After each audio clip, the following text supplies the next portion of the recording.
അതിനുവേണ്ടി ജില്ലാ general secretary Shri Shaji ആനന്ദത്തെ ക്ഷണിക്കുന്നു. രാജ്യസഭാ എംപിയുമായ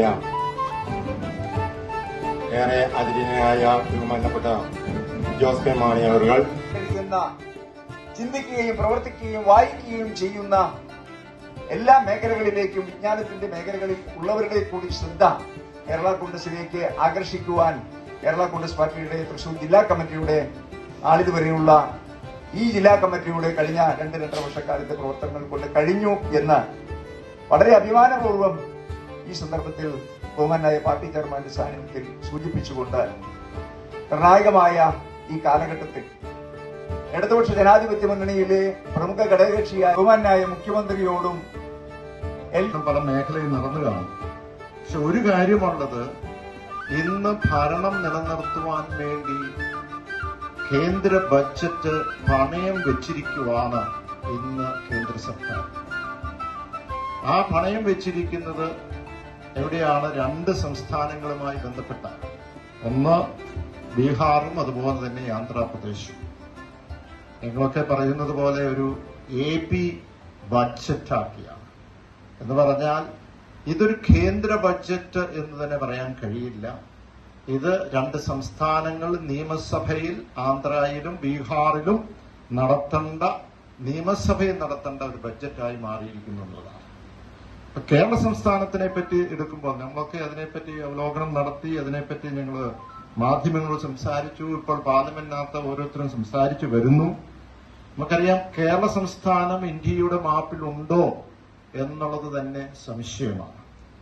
ഒരു രീതിയിലും നമുക്ക് ഏത് മേഖല എടുത്തു നോക്കിയാലും, അത് വിദ്യാഭ്യാസ മേഖലയിലും ആരോഗ്യ മേഖലയിലും നമ്മൾ നേടിയ നേട്ടങ്ങളുണ്ട്.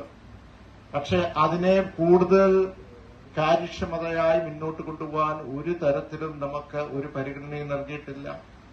ഇപ്പോൾ തൊട്ടടുത്ത് നമുക്കറിയാം, നമ്മുടെ തിരുവനന്തപുരവുമായി ബന്ധപ്പെട്ട ഏറ്റവും വലിയ ഒരു പദ്ധതി വന്നത് വിഴിഞ്ഞം തുറമുഖമാണ്.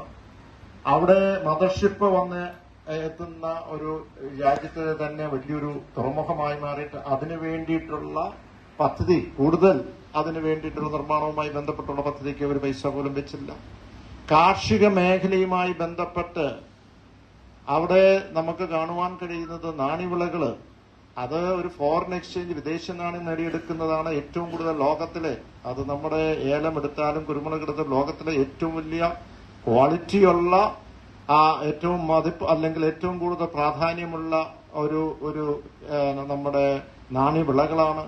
അതിനുള്ള ഒരു പരിഗണന കൊടുത്തിട്ടില്ല. റബ്ബറുമായി ബന്ധപ്പെട്ട് നമുക്കറിയാം, റബ്ബർ കർഷകർ എത്രയോ വർഷങ്ങളായി, ഞാൻ ഓർക്കുന്നു ലോക്സഭയിൽ ആദ്യമേ വന്നതിന് ശേഷം രണ്ടാമത്തെ ടൈം ആയിരുന്നപ്പോൾ ഒരു 7 ദിവസത്തോളം ഉപവാസ സമരം നടത്തി. എന്ന് NDA സർക്കാരായിരുന്നു.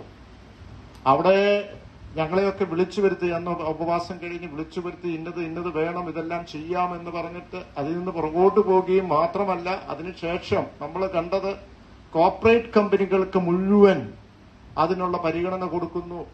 പക്ഷെ ഒരു തരത്തിലും റബ്ബർ കർഷകരെ സഹായിക്കുവാനുള്ള ഒരു നയം ഇതുവരെ അവർ എടുത്തിട്ടില്ല. അത് പൂർണ്ണമായും കേന്ദ്രത്തിന്റെ നയത്തെ ആശ്രയിച്ചാണ് വില നിശ്ചയിക്കുന്നത്. കാരണം ഇമ്പോർട്ട് പോളിസിയും എക്സ്പോർട്ട് പോളിസിയും ഇമ്പോർട്ട് ഡ്യൂട്ടിയും എക്സ്പോർട്ട് അല്ലെങ്കിൽ കയറ്റുമതി നിയമവും ആയിട്ടൊക്കെ ബന്ധപ്പെട്ടാണ്. അതിന്റെ ചുങ്കം കൂട്ടുന്നതും കുറയ്ക്കുന്നതുമായി ബന്ധപ്പെട്ട് അവിടെ എല്ലാം കോർപ്പറേറ്റ് കമ്പനികൾക്കുള്ള ഒരു അവർക്ക് ആനുകൂല്യം കൊടുത്തുകൊണ്ടാണ് മുന്നോട്ട് പോകുന്നത്. അപ്പൊ ചുരുക്കി പറയപ്പെടുന്ന റെയിൽ കാണുവാൻ കഴിയുന്നത്, അത് BJPക്ക്, കേന്ദ്രത്തിൽ അധികാരത്തിലുള്ള രാഷ്ട്രീയ പ്രസ്ഥാനമായ BJPക്ക് ഒരു പൊളിറ്റിക്കൽ ഗെയിൻ, ഒരു രാഷ്ട്രീയ നേട്ടം കേരള സംസ്ഥാനത്ത് നിന്ന് ലഭിക്കില്ല എന്നത് ഉള്ളത് കൊണ്ട് തന്നെയാണ്. യാദൃശ്ചികമായി നമുക്കറിയാം, ഒരു ജില്ലയിൽ ഇവിടെ മാത്രം BJPക്ക് ഒരു അക്കൗണ്ട് ഓപ്പൺ ചെയ്തു. അതൊരു ആക്സിഡന്റൽ ആയിട്ട് വന്നു എന്ന് തന്നെ നമുക്ക് പറയാൻ കഴിയും. പക്ഷെ അതിനപ്പുറത്തേക്ക് കേരളത്തിൽ വളരാൻ, അല്ലെങ്കിൽ അക്കൗണ്ട് ഓപ്പൺ ചെയ്യുവാൻ, അല്ലെങ്കിൽ ഒരു രാഷ്ട്രീയ നേട്ടം ഉണ്ടെങ്കിൽ മാത്രമേ ഞങ്ങൾ സഹായിക്കുള്ളൂ എന്ന ഒരു നിലപാടാണ് എടുത്തിരിക്കുന്നത്. അപ്പൊ എയിംസിന്റെ കാര്യത്തിൽ ഞാൻ ഓർക്കുന്നു പാർലമെന്റ് അംഗമെന്ന നിലയ്ക്ക് ലോക്സഭയിൽ NDA സർക്കാർ അധികാരത്തിൽ വന്ന ഏറ്റവും ആദ്യമേ അത് ഞാൻ അന്ന് കോട്ടയം ലോക്സഭാ മണ്ഡലത്തിലായിരുന്നപ്പോൾ ഞാൻ കോട്ടയത്തിൽ ഒരു എയിംസ് കൊണ്ടുവരണം എന്ന് ആവശ്യപ്പെടുകയുണ്ടായി. അതിനു വേണ്ടിയുള്ള സ്ഥലം വരെ ഐഡന്റിഫൈ ചെയ്തു, 100 ഏക്കറോളം സ്ഥലം. കാരണം അവിടെ ഒരു എഡ്യൂക്കേഷണൽ ഹബ്ബാക്കി മാറ്റുവാനായിട്ടുള്ള പല കേന്ദ്ര സ്ഥാപനം ഞാൻ കൊണ്ടുവന്നിരുന്നു. അത് വളരെ ഫലപ്രദമായി ഇപ്പം നടന്നുകൊണ്ടിരിക്കുകയാണ്. ഇന്ത്യൻ ഇൻസ്റ്റിറ്റ്യൂട്ട് ഓഫ് ഇൻഫർമേഷൻ ടെക്നോളജിയും ഇന്ത്യൻ ഇൻസ്റ്റിറ്റ്യൂട്ട് ഓഫ് മാസ് കമ്മ്യൂണിക്കേഷനും ഏകലവ്യ മോഡൽ റെസിഡൻഷ്യൽ സ്കൂളും സയൻസ് സിറ്റിയും രണ്ടാമത്തെ കേന്ദ്ര വിദ്യാലയവും പാസ്പോർട്ട് ഓഫീസുകളൊക്കെ യൂത്തുമായി ബന്ധപ്പെട്ട പല സ്ഥാപനങ്ങൾ കൊണ്ടുവന്നപ്പോൾ എയിംസും കൊണ്ടുവരുന്ന സ്വാഭാവികമായും ലോക്സഭയെ അവിടെ റെപ്രസെന്റ് ചെയ്യുമ്പോൾ അതിന് താല്പര്യമെടുത്ത് നമ്മൾ അന്നത്തെ കേന്ദ്രമന്ത്രിയായിരുന്ന ഡോക്ടർ ഹർഷവർദ്ധനെ ഞാൻ ബഹുമാനപ്പെട്ട മന്ത്രിയെ ഹെൽത്ത് മന്ത്രിയെ കണ്ട് ആരോഗ്യവകുപ്പ് മന്ത്രിയെ കണ്ട് കൊടുത്തു. തരാമെന്ന് പറഞ്ഞു. പല സമയത്തും അവിടെ പ്രഖ്യാപനങ്ങൾ നടത്തി. സ്ഥലം വേണമെന്ന് പറഞ്ഞു. സ്ഥലം ഐഡന്റിഫൈ ചെയ്ത് കൊടുത്തു. പക്ഷെ അതിനുശേഷം നമ്മൾ കണ്ടു സംസ്ഥാനം തന്നെ ഒരു തീരുമാനമെടുത്ത് 100 സ്ഥലം കണ്ടുപിടിച്ച് വീണ്ടും കൊടുത്തു. പക്ഷെ ഇതുവരെ അത് നമുക്ക് നടപ്പിലാക്കുവാൻ അതുപോലും കൊടുക്കുവാനായിട്ട് കേന്ദ്രം തയ്യാറായില്ല. അപ്പം സംരക്ഷിക്കുവാൻ ഒരു തരത്തിലുള്ള മറ്റു തരത്തിൽ ഇപ്പോൾ പ്രതിപക്ഷം ശക്തമായി വന്നിട്ടുണ്ടെങ്കിൽ പ്രാദേശിക പാർട്ടികൾ പല സംസ്ഥാനങ്ങളിൽ ശക്തമായിട്ട് നിന്നതുകൊണ്ടല്ലേ.